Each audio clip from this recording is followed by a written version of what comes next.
Hello everyone. तो आज हम लोग APSC CC का पेपर जो है GS1 उसको देखेंगे कि कैसे एनालाइज करना है, नोट्स कैसे बनाना है। और इस बार ये क्वेश्चन आया था, देखो, what are the challenges of urbanisation in North East India and do you think the idea of satellite township can address this challenges. ठीक है, जस्टिफाई योर आंसर। अभी यहाँ पे देखो, ये वाला जो सोसाइटी वाला है, सोसाइटी के अंडर में यहाँ पे देखो urbanisation and their problems and their remedies, ये क्या है सिलेबस में लिखा हुआ है।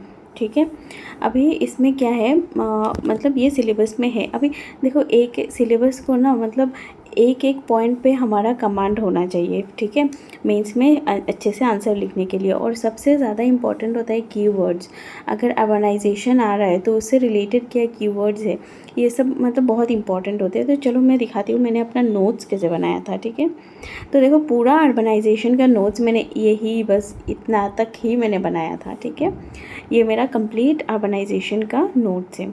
ठीक है, यहाँ पे देखो अर्बनाइजेशन का अगर डेफिनेशन आया तो मुझे क्या क्या अपना डेफिनेशन में, अर्बनाइजेशन का डेफिनेशन में क्या क्या लिखना है, ये मैंने लिखा है कि movement of the population from rural to urban areas. ठीक है, और shift of the occupation to non agriculture activities and bring changes, that is the attitude में चेंज लेके आते हैं, वैल्यूज़ एंड बिलीव्स में चेंज लेके आते हैं। ठीक है, तो अभी देखो मैंने लास्ट ईयर भी जो मेंस दिया वहाँ पे मेरा नोट्स बहुत ही ज़्यादा मतलब ब्रॉड था। ठीक है, तो उससे मुझे ज़्यादा फ़ायदा हुआ नहीं है।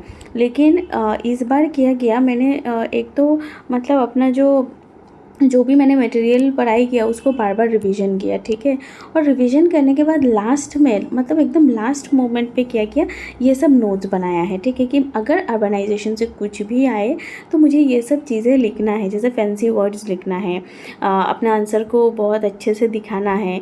तो इसी वजह से मतलब ऐसे छोटा छोटा करके कि अगर अर्बनाइजेशन के बारे में कुछ लिख रही हूँ तो ये मेरे डेफिनेशन में ये 3 चीज़ तो होना ही चाहिए। ठीक है, SDGs कौन कौन सा रिलेटेड है, और उसमें और भी स्पेसिफिकली मैं गई कि 11.1 11.2 इन सब में क्या होता है। ठीक है, इसको मुझे कंक्लूजन में यूज़ कर सकती हूँ। ठीक है, उसके बाद क्या है, डायमेंशंस देखो कि अब ये सब मैंने मटेरियल से ऑलरेडी पढ़ चुकी हूँ, बस इसमें मैंने डायमेंशंस को लिख के रखा। तो क्या होता है, जब हम मेंस के लिए पढ़ते हैं ना, तो उसके बाद अगर तुम एक ही चीज़ को बार बार रीडिंग करोगे तो उससे फ़ायदा नहीं होता है।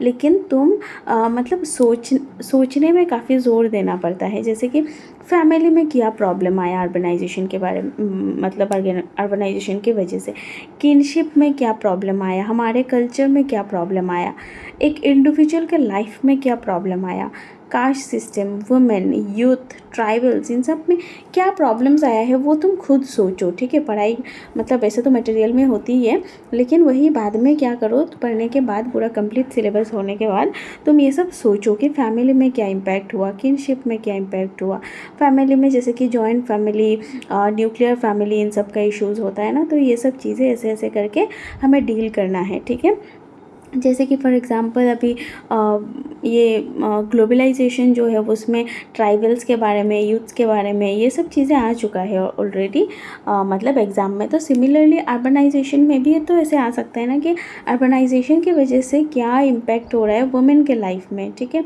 अर्बनाइजेशन की वजह से क्या इम्पैक्ट हो रहा है हमारा किनशिप में। ठीक है, तो ऐसे टाइप का तुम डायमेंशन सोचो और उसके बारे में क्या है पूरा आंसर तैयार होना चाहिए।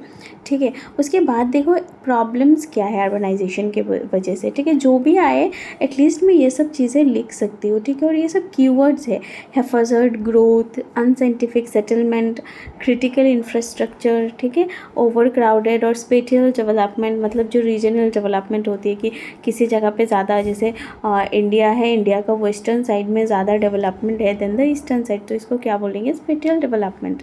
फिर के शेप रिकवरी। ठीक है, ये सब चीज़ें अभी इसी साल एक एग्ज़ाम में क्वेश्चन भी आया था कि रिच जो है वो ज़्यादा रिच हो रहा है और पुअर जो है वो ज़्यादा पुअर हो रहा है।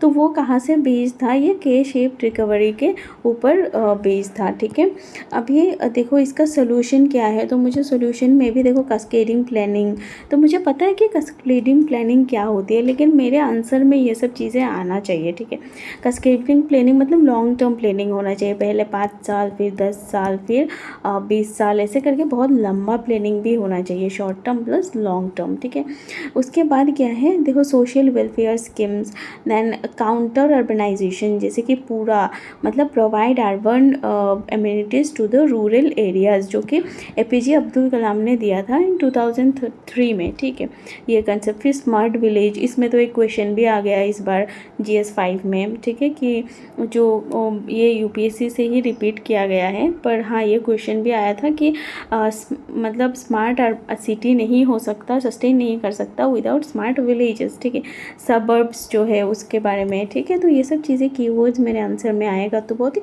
ब्यूटीफुल लगेगा। ठीक है, उसके बाद जैसे कि इंक्लूसिव ग्रोथ, मतलब कि ज़्यादा से ज़्यादा पार्टिसिपेटरी हो, ज़्यादा से ज़्यादा लोग इन्वॉल्व हो। ठीक है, ये सब चीज़ें। तो तुम मतलब लास्ट में जो तुम्हारा एग्ज़ाम से पहले ना नोट्स होना चाहिए, वो बिल्कुल ऐसे प्रिसाइज होना चाहिए ताकि तुम एग्ज़ाम में जाने से पहले ना 1 आवर पहले भी तुम इसको रिवाइज़ कर पाओ। ठीक है, तो इसी वजह से बहुत छोटा नोट्स होना चाहिए। जैसे कि मेरे को ये कीवर्ड्स वगैरह ये सब यूज़ करूँगी, जैसे कि हेटेरोजेनस है, इंडिविजुअलिज्म है, मटेरियलिज्म है, कंज्यूमरिज्म, ऑब्जेक्टिफिकेशन। ठीक है, कमर्शियलाइजेशन, कॉस्मोपॉलिटियन सोसाइटी हो रहा है, एनानिमिटी हो रहा है, स्पेशलाइजेशन, फिर क्लास बेस्ड जो है वो ज़्यादा हो रहा है, देन द कास्ट बेस्ड अभी डिस्क्रिमिनेशन, यप्पी कल्चर आ रहा है, हमारा फंड्स, फंक्शंस एंड फंक्शनरीज़ का क्या रोल है। ठीक है, तो ऐसे करके हम लोग क्या कर सकते हैं, अपना जो लास्ट मोमेंट वाला नोट्स है तुम इसको ऐसे ही प्रिपेयर करो। कुछ देखो, ये थोड़ा फैक्ट्स है कि मैं ये भी यूज़ कर पाऊँ, थोड़ा फैक्ट्स। फिर एग्जांपल देखो, क्लासिक एग्जांपल यहाँ पे 3-4 एग्जांपल लिख दिया। मतलब देखो, ये अभी इस बार जो क्वेश्चन आया था ना कि ये जो सैटेलाइट वाला टाउन है, तो इसमें मैं ये सब चीज़ें लिख सकती हूँ, दिल्ली NCR में, फिर गुवाहाटी में। ठीक है, मतलब छोटा जैसे कि 5 ग्राम में टाउनशिप बना था ना पेपर मिल के वजह से, तो ऐसे जो टाउनशिप्स बनते हैं तो उसको क्या बोलते हैं, सैटेलाइट टाउनशिप्स। ठीक है, तो मैं इधर से ही थोड़ा सा मॉडिफाई करके अपना आंसर को लिख सकती हूँ। ठीक है, तो जागीर रोड का जो ये सेमीकंडक्टर वाला अभी मतलब स्टार्ट किया गया है, तो एक ही सेमीकंडक्टर के वजह से कितना ज़्यादा डेवलपमेंट होगा उस जगह पे। ठीक है, तो क्या हो जाएगा, धीरे धीरे करके एक टाउनशिप ही हो जाएगा ये। ठीक है, तो ऐसा टाइप का, तो इधर से कुछ ना कुछ कीवर्ड्स लेके मैं क्या कर सकती हूँ, अपना आंसर को लिख सकती हूँ। ठीक है, यहाँ पे और भी है, जैसे कि मान लो अभी आ गया कि अर्बनाइजेशन, तो अर्बनाइजेशन में ये भी लिख सकती हूँ कि अगर ये ऐसे क्वेश्चन आता कि कैसे हम लोग डेवलपमेंट और वो उसके साथ दोनों को मतलब हैंड इन हैंड लेके जाए इकोनॉमी को। देखो, मैनग्रोव बोर्ड वर्क जो है पनाजी में वो बनाया है, मतलब ऐसे मैनग्रोव में मतलब वॉक कर सकते हो, ऐसे टाइप का मतलब वो बनाया है, ब्रिज बनाया है। तो इसको क्या है कि सस्टेनेबल यूज़ कर रहे हैं ये लोग। ठीक है, ओडिशा का जागा मिशन है। ठीक है, तो फिर गवर्नमेंट का इनिशिएटिव्स क्या क्या है, देखो प्रधानमंत्री आवास योजना है जो अर्बन एरियाज़ के लिए भी। ठीक है, फिर उसके बाद स्मार्ट सिटीज़ मिशन है, सागरमाला, भारतमाला, ये सब कनेक्ट करने के लिए। ठीक है, फिर उसके बाद मतलब इंफ्रास्ट्रक्चर को रोबस्ट करने के लिए ये सब चीज़ें, डेटाबेस ग्रीवेंसेस, जैसे कि ई श्रम पोर्टल में क्या होती है कि अनऑर्गेनाइज सेक्टर जो है ना उसका जो डेटा है ये सब चीज़ें कलेक्ट करते हैं। ठीक है, तो ऐसे ही मतलब छोटा पॉइंट लिख के रखो, और इन सब का तो मतलब ऐसे जो भी तुम्हारा मेन मटेरियल होगा उसमें तो होगा ही, तो तुम उससे पढ़ाई करोगे, लेकिन एकदम जाने से पहले, एग्ज़ाम में एंट्री करने से पहले तुम्हारे पास ऐसे मतलब पूरा एकदम कंपाइल करके सब ऐसे मतलब नोट्स होना चाहिए, ताकि क्या करो तुम मतलब एक आंसर मतलब बहुत अच्छे से लिख पाओ तुम। ठीक है, ये सब चीज़ें कीवर्ड्स आना चाहिए तुम्हारे आंसर में। ठीक है, तो ऐसे ही कंपाइल करके क्या कर सकते हैं, हम अपने आंसर को डील कर सकते हैं, चाहे जैसे भी करके हो, थोड़ा सा मॉडिफाई करके हम डील कर देंगे। ठीक है, तो यही था। और देखो मतलब हर एक क्वेश्चन को या नोट्स कैसे बनानी है, तो मैं धीरे धीरे करके ये सब चीज़ें बोलूँगी।